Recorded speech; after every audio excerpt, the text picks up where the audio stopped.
Hi, I'm Alan Thornton. I'm teaching well, I'm not teaching, of course. I'm leading a workshop today. It'll be later today at Uke Republic in Austell, Georgia. And the reason is because I think I may play the ukulele differently than you do. And so here's a question: Is different better? Here's an answer: no. Here's another question: Is different different? Here's the answer: yes. Is different any good at all? I don't know. That's the answer to that. But it is the way I'd like to play. Now, why would you want to play differently than other people? First of all, because you might end up doing this the rest of your life. Michael rowed the boat ashore, hallelujah. Michael rowed the boat ashore, hallelujah. Well, that wasn't even right, but the up-down thing, I don't think that's even how it usually gets played. It's more like, let me see if I can do it. No breaks. Or you can do this.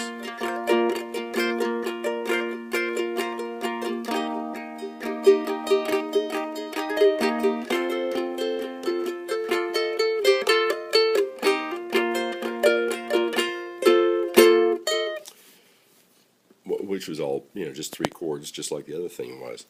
But it had a different rhythm, and it had some different notes in there, and it wasn't necessarily wrong.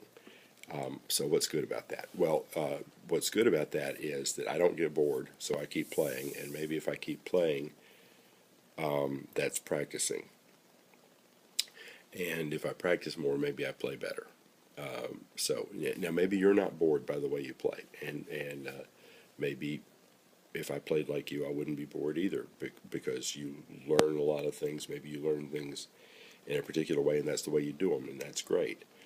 For example, strumming or picking. Let's say picking patterns. I would never. I don't think I'll ever learn a picking pattern. I wish I would in some cases, but let me take this cable off. It doesn't even need to. One of the first picking patterns I learned was on guitar, and I tried adapting it to ukulele after about 2 or 3 months of playing, and it didn't work perfectly because there's only 2/3 the number of strings, but it went kind of like this.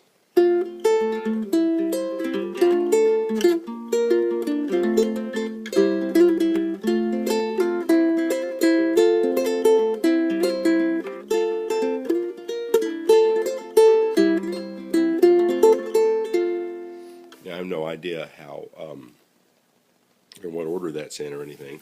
I just know it's what I do. So I couldn't show you. If I was going to try to tell you how to do that, I would have to look at this and write it down.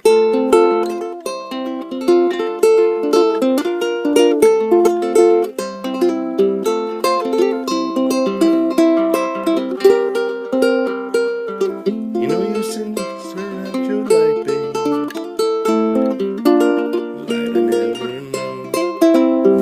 So how did that end up happening? I mean, and I think it happens consistently enough so that I could play that song through, and it wouldn't sound like I didn't know what I was doing, but I don't. And it'll never be the same exactly twice. I mean, So anyway, that's what I'd like to show you. That's why I'd like to show you what I do today at the Uke Republic thing, and that's about as far as I've thought it through. Actually, I have pages and pages of discussion on this kind of thing. Here's a real quick thing that I've shown a lot of people before. So the G chord is this triangle shape, right? That, and that. And you all play a G that way, or maybe you play it this way. You bar this chord here, just put one finger there and one finger there. And it's the same thing, right? No different, right? Well, it is different, and the reason is because if you play it this way, you can do this and just lift up this finger.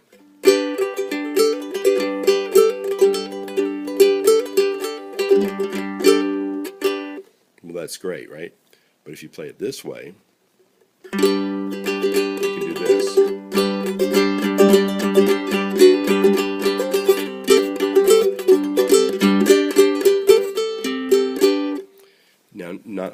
is probably a G. I don't even know. It doesn't matter what notes they are. I just know that over the course of years, I've done that while playing with other people who were playing a G, and mine sounded different, and it didn't sound so different that it sounded like something awful, that it didn't work. So you can do that with most chords, and I don't know the names of those things. You see them sometimes. Sometimes it's written out like this. So here's Tennessee Waltz, for example. You do a G like this, and you're playing with it in the same way. I sometimes might lift up that finger, but I don't care what the name of the chord is. But in Tennessee Waltz, you go.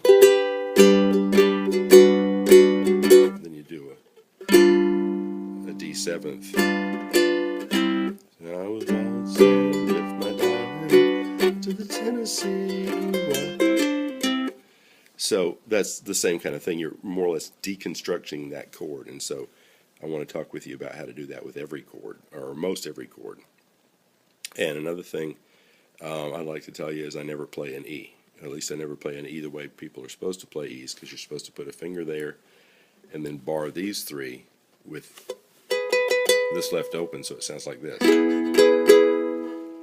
Well, that's sloppy to me, and I'll hit that and block it so that it ends up being the Z chord, as people say, the chord that you just you're just jamming along and making a rhythm or a chucking sound.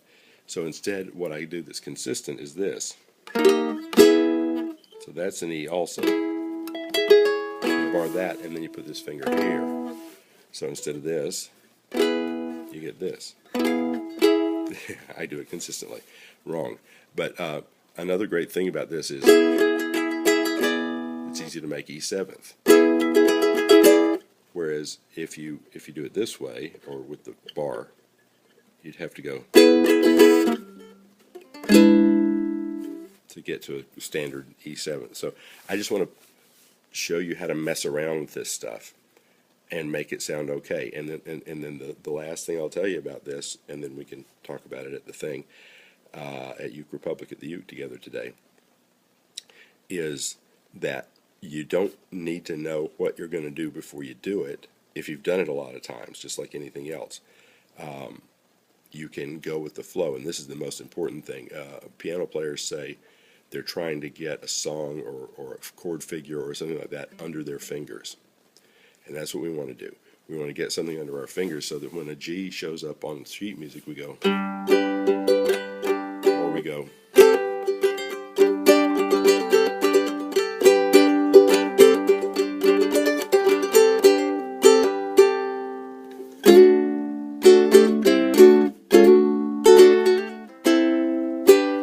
So those are two chords basically. They're not, but they function as two chords in the music, and you don't have to go. You don't have to know what they are. And when you're picking out a song, like you're trying to learn how to play a song on your own by ear, so to speak, you don't have to know what chords you're playing. You have to know if it sounds correct or not. And if it sounds right to your ear, it'll probably work, especially if you're playing solo. If you're playing with someone else, once you've learned that chord shape, you might play it differently than they do. If they're playing the E this way, and you're playing it this way, there will be more notes, all correct, and they will all be interesting to the ear, as opposed to everybody going, like a row the boat was shore, hallelujah. So the up, down, thing also has to do with the picking pattern. It has to do with the strumming pattern. It has to do with how you fiddle with the chords that way, for lack of a better word. And I want to find out what you do like that and have you contribute to the conversation too, because I'm sure once we start talking about this, you and the other folks in the room will go, oh, well, I'm not sure anybody, always slides up to an A this way.